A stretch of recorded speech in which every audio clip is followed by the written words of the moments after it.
Okay, hi YouTube. I'm trying this new diet. It's called I have no money left to eat, so hopefully I'll get thin diet. Um, Actually, what I really want to talk about today is new movies. Lately, a lot of movies have been coming out, and I think that you guys should know how I feel about them. Or you don't give a fuck, which is a lot more likely. Um, First, let's talk about this movie with John Cusack called 2012. As anyone that doesn't live under a rock knows, December 21st, 2012 is the day that the world is rumored to end, because that's when the Mayan calendar ends. And the Mayan calendar goes on for about 4,000 years. And, I have a theory about this, and I'm just throwing this out there. But maybe, because the Mayans wrote a 4,000 year calendar, they figured that they should stop sometime soon. Because, their hands started cramping. And what better time to stop than the winter solstice, right? Yeah, if you really think the world's gonna end in 2012, you're fucking stupid. No offense. But anyway, let's actually talk about the movie. It looks exactly like The Day After Tomorrow and Independence Day, which were coincidentally made by the same fucking guy. It's it's just got a lot of Michael Bay-esque explosions, special effects that cost way too fucking much, and a bunch of impossible action sequences that used to bring us to the edge of our seat, but just can't anymore. And at this point, we're just kind of leaning back and telling ourselves, I paid $9 to see this movie, I'm going to fucking finish it. I don't care how much it sucks. What I'm getting at is that nobody seems too excited about this movie unless they haven't realized that it's the exact same thing as every apocalypse movie before it. Yeah, those people exist.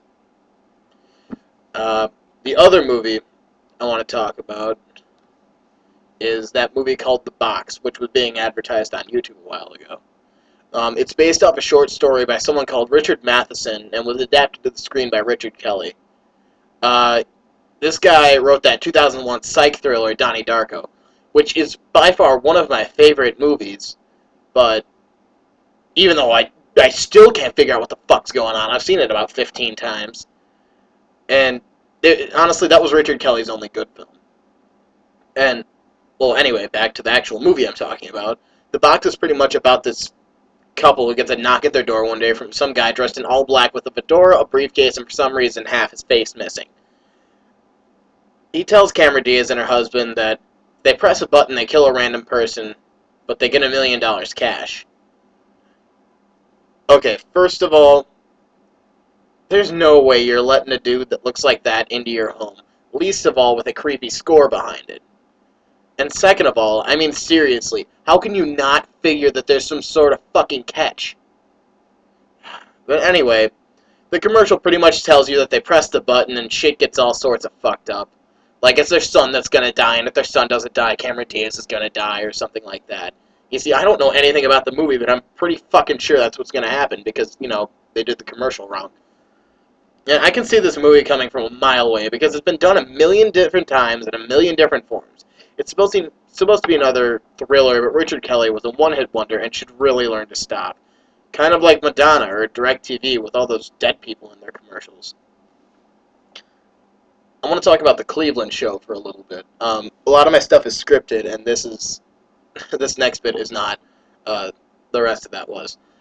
The Cleveland show is pretty much the exact same thing as Family Guy, and I get that it's done by the same guy, Seth MacFarlane. But honestly, you've got the awkward and pretty stupid dad, the wife that for some reason everyone wants to bang, a talking baby, the fat son, and, well, the daughter in the Cleveland show is pretty much a hot version of Meg.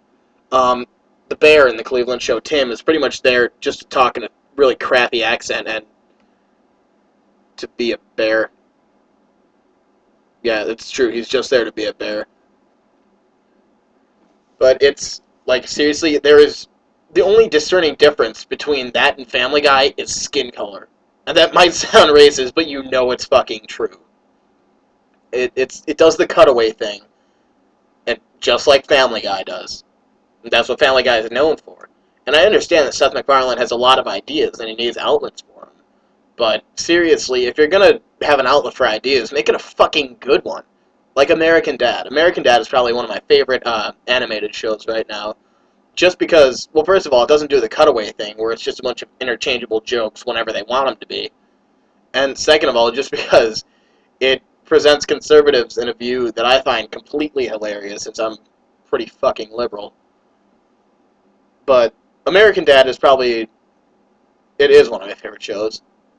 And I honestly think it's better than Family Guy for the sole fact that the jokes are just so much better and they actually pertain to the plot most of the time. What I'm trying to say is, I am fucking done with the Cleveland show. I am gonna boycott this show. Who else is with me? Alright? Leave a comment or video response letting me know that you're going to join me in said boycott. Alright. Well, catchphrase!